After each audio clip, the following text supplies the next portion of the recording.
ça va tout le monde? Nouvelle vidéo aujourd'hui, petite vidéo tranquille, et pas de visite de salle prévue dernièrement, donc j'en profite, histoire de rester régulier surtout sur le contenu, etc. De refaire une vidéo assez simple, parler de mon off-saison. Comme je disais, je suis passé sur une prog sur 8 jours. Alors là, on est actuellement à la fin de la semaine 18 de prise de masse, on est le dimanche 3 mai.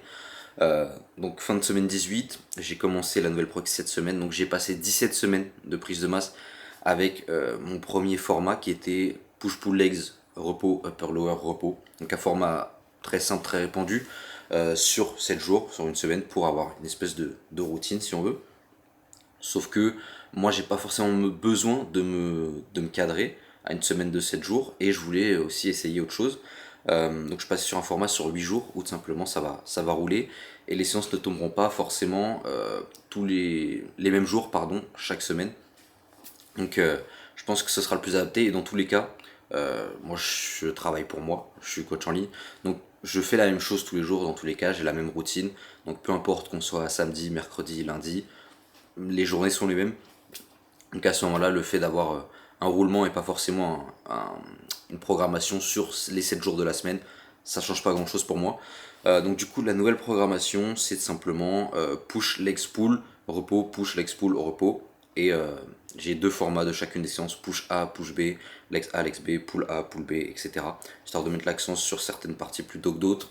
Et si ça intéresse certains, d'avoir une présentation complète de ma programmation, vous me le dites dans les coms ou vous m'envoyez un message sur Insta, peu importe. Et je réfléchirai potentiellement à faire une vidéo si ça intéresse certaines personnes, d'avoir une vue un petit peu là-dessus et sur comment est-ce que j'ai construit cette programmation justement. Et du coup, sur ces 18 semaines de prise de masse, pas de off-saison du coup, parce que le off-saison a commencé un petit peu plus tôt. J'avais une petite période tampon, entre guillemets, entre ma fin de saison, fin novembre après les Worlds, et le début de la prise de masse qui a commencé fin décembre du coup. Il y avait un petit battement de 4-5 semaines histoire de relâcher un peu la pression, récupérer, s'entraîner un peu au plaisir, entre guillemets. Je traquais pas forcément mes séances, je faisais un peu les exercices que je voulais, même si j'avais quand même une certaine logique dans le choix des exos. Même la nourriture, je mangeais un peu ce que je voulais pour me faire plaisir, mais encore une fois, j'essaie de faire rentrer ça dans mes macros. Dès que je suis rentré justement des Worlds de Los Angeles, de toute façon, je suis revenu sur macro, hormis des repas libres par-ci par-là. Je continue à peser tout ce que je mangeais, à compter tout ce que je mangeais. Pour moi, c'était la meilleure solution pour pas partir en couille. Plus j'allais me laisser de liberté, plus j'allais commencer à grignoter à droite à gauche, manger dehors, etc. Donc j'ai fait un peu la part des choses entre Los Angeles, je mange ce que je veux, pardon, et dès que je remets un pied en France, je recommence à compter à reprendre ma routine, etc. Ce qui a très très bien marché pour le coup, puisque j'ai pu commencer la prise de masse directe sans forcément faire de mini-cut, sans forcément avoir une digestion en vrac ou quoi que ce soit. Donc ça a été super bénéfique sur ce point-là, je suis assez content de moi, surtout pour un premier post-show, post-saison. Et donc du coup, prise de masse qui a commencé fin décembre, 18 semaines qui se passent très très bien. Je mettrai un avant-après justement quelque part, soit ici, de la prise de masse du début à tout de suite. Et je suis plutôt content si je vérifie justement sur mon tracker. Alors parce que oui, il faut savoir que même si j'ai pas de coach actuellement, je m'auto-coach entre guillemets, j'ai quand même un fichier de suivi. Est-ce que ça fait le focus? Où justement je traque un petit peu tous les jours. Hop, là ça c'est mon tracker, je sais pas si ça va faire le focus ou pas. Mais voilà, où je traque un petit peu tous les jours mes données, que ce soit sur la nutrition, la digestion, mes séances, mon sommeil, etc. En gros, tout simplement, tout ce que je demande à mes coachés de faire et de traquer, je le fais moi-même, c'est exactement le même fichier de suivi, parce que je ne vais pas demander à quelqu'un de faire quelque chose que je ne fais pas moi-même. Et je pense que c'est très intéressant notamment de traquer ces données, peu importe qu'on ait un coach à qui rendre des comptes, ou que ce soit pour soi-même, si on s'auto-coach. De manière générale, actuellement je tourne autour de 79,3,4, donc ce qui fait un plus 4 kilos en 18 semaines, ce qui est pas dégueu. Alors j'aurais pu prendre moins, prendre plus ça aurait clairement été au détriment de ma condition. J'aurais pu prendre moins et aller un petit peu plus lentement, mais personnellement, ça reste mon avis, évidemment. Je trouve que voilà, ça sert à rien de trop se limiter sur un petit peu la prise de poids. Tant que tu as un rythme régulier et correct, moi je visais entre 0,2 et 0,300 grammes par semaine à peu près. Tant que tu as un rythme correct de progression, je vois pas l'intérêt de trop se restreindre et de vouloir rester absolument sec. Moi en tout cas là je suis très très bien. Je vois encore mes abdos, je vois encore mes obliques, j'ai encore des veines par-ci par-là. Et sur ce, go séance pool, c'est l'heure pour moi, 10h23. Je suis obligé de m'entraîner le matin, le week-end, comme je disais on est dimanche. Ça ferme à 14h le week-end, je suis un peu niqué là-dessus. Mais ça vaut le coup pour s'entraîner dans une vraie salle entre guillemets, une meilleure salle qu'une chaîne commerciale. Donc go, séance pool, je vous filme ça. Et d'ailleurs, j'oublie avant de partir faire ma séance, tous ceux qui sont intéressés par du coaching, parce que je vous ai dit que j'étais coach en ligne, je l'ai mentionné juste avant, ceux qui s'intéressent par du coaching, vous avez le lien dans la description, si jamais voilà, vous voulez prendre contact avec moi, ça coûte rien, ça vous engage à rien, donc si jamais vous voulez parler de coaching, vous avez le lien dans la description, sinon vous venez me DM sur Insta, je vous mets mon Insta qui s'affiche ici quelque part sur l'écran également, vous avez ce qu'il faut sur Insta ou dans la description, et c'est parti.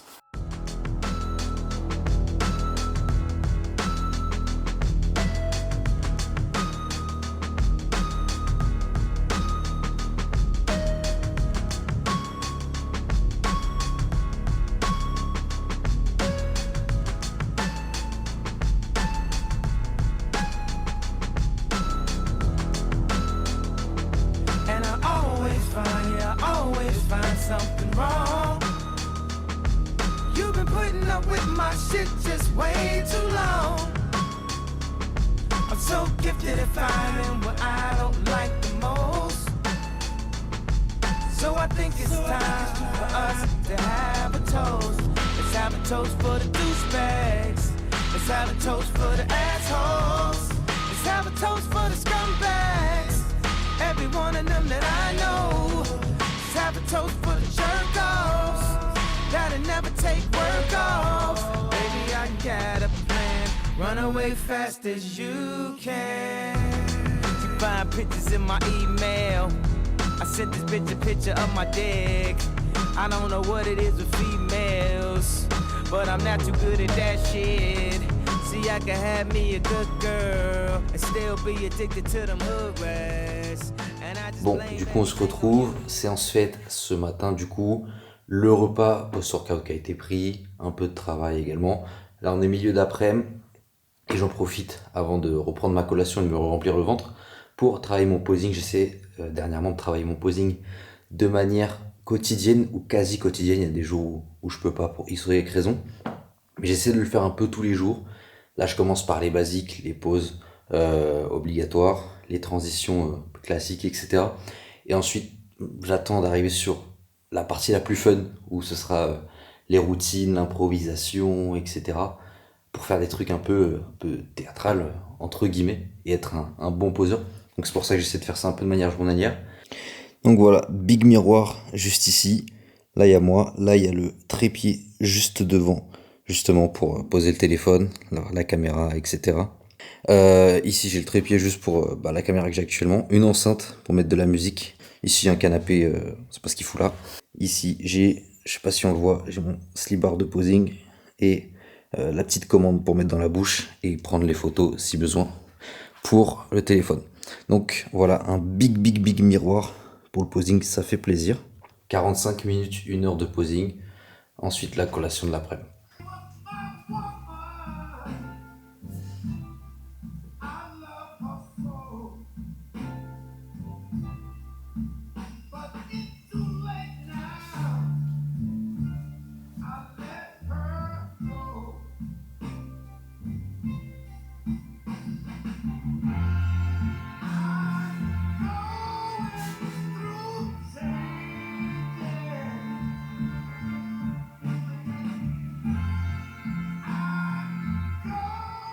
Comme j'ai dit en début de vidéo, je me souviens plus si je l'ai dit ou pas, mais il y a un sujet que je voulais aborder particulièrement, c'est la santé mentale par rapport au bodybuilding.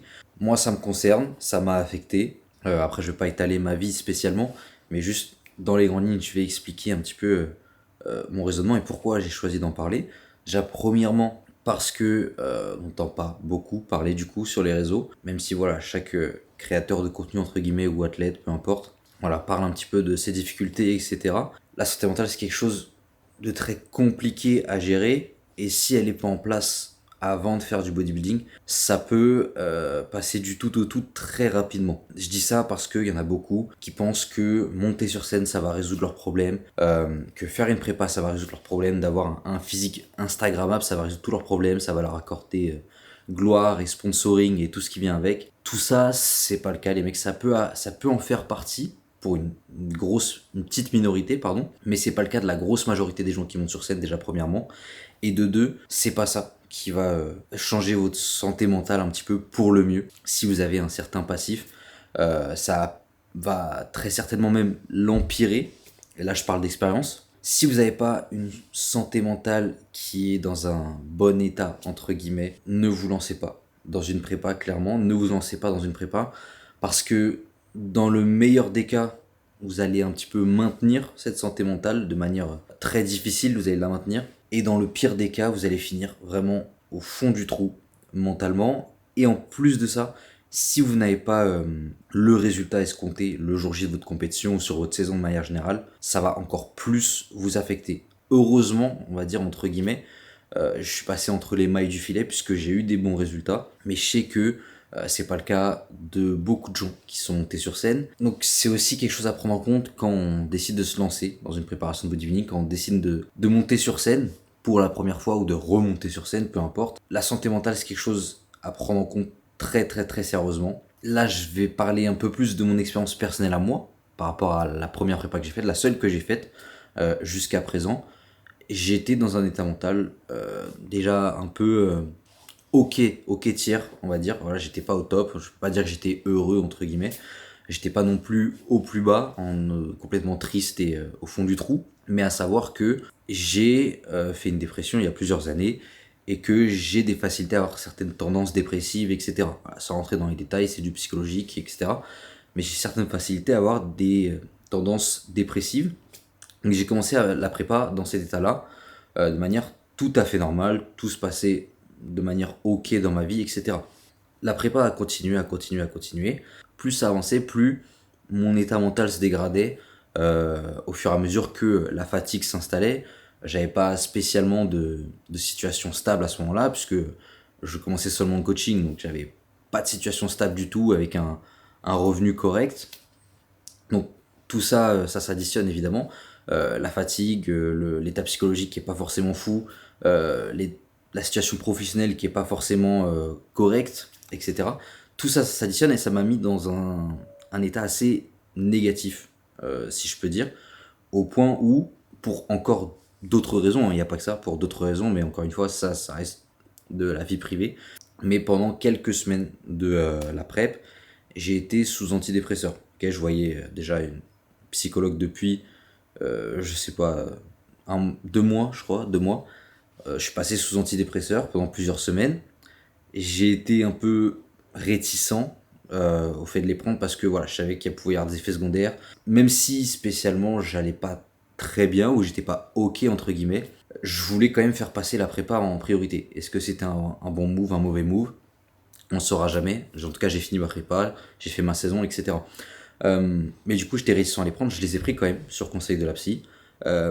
Et à un moment dans ma prep, je suis tombé malade pendant vraiment, no joke, 15, 5, 6 jours, je sais plus exactement, mais quasiment une semaine entière, où j'arrivais pas à dormir, ma digestion elle était en vrac, les passages aux toilettes, etc. Bref, j'ai même fini aux urgences, et en fait je savais pas ce que j'avais beau me reposer, prendre des médicaments simples, etc.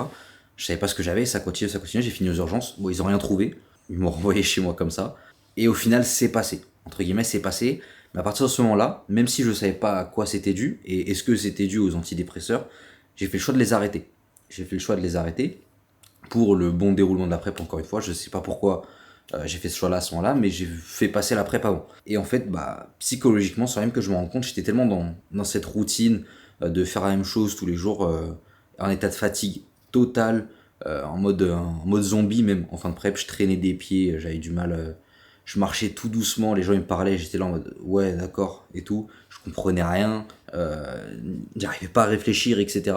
Je me réveillais toutes les nuits. Une PrEP, je sais pas si je peux dire une PrEP normale, je peux pas dire que voilà l'état dans lequel j'étais moi, c'est l'état dans lequel tout le monde se trouve, Tout est propre à chacun, tout est relatif évidemment. Mais du coup, voilà un peu l'état dans lequel j'étais, et sans même que je me rende compte du coup, psychologiquement, je descendais, et je me rendais même pas compte parce que c'était très très très progressif, et en même temps que la prep.